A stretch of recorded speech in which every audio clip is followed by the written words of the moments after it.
আল্লাহ তাআলা পৃথিবী কতদিন আগে সৃষ্টি করেছেন? এই প্রশ্নের উত্তর নির্ভুল করে আপনি কোন দৃষ্টিকোণ থেকে জানতে চাচ্ছেন, ধর্মীয় ইসলামী ব্যাখ্যা নাকি বৈজ্ঞানিক ব্যাখ্যা? ইসলামিক দৃষ্টিকোণ থেকে ইসলামের সরাসরি বলা হয়নি পৃথিবী ঠিক কত বছর আগে সৃষ্টি হয়েছে, তবে কোরআন ও হাদিসে বলা হয়েছে আল্লাহ 6 দিনে আকাশমণ্ডলী, পৃথিবী ও তার মধ্যে যা কিছু আছে সৃষ্টি করেছেন।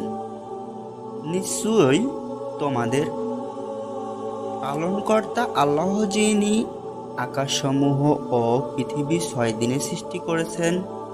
সূরা আরাফ। এই 6 দিন মানুষের দিনের মতো নয়।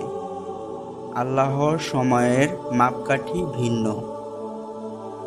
আল্লাহর নিকট একদিন তোমাদের হিসাব অনুযায়ী 1000 বছর সমান।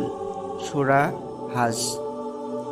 তাই ইসলামের পৃথিবী ঠিক কত বছর বা কত লাখ বছর আগে সৃষ্টি হয়েছে তা নির্দিষ্ট করে বলা হয়নি।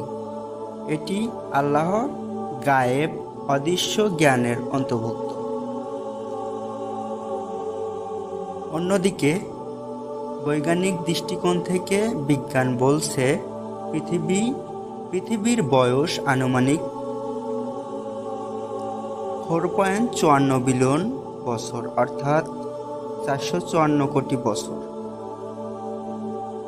এই তথ্য আসে ভূতত্ত্ব ও মহাকাশ পর্যবেক্ষণ থেকে, যেমন রেডিও অ্যাক্টিভ ডেটিং ও মহাজাগতিক বিকিরণ।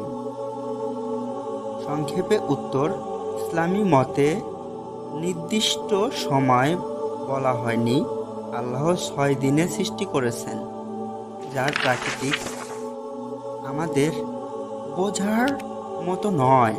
বৈজ্ঞানিক মতে পৃথিবী সৃষ্টি হয়েছে 454 কোটি বছর আগে।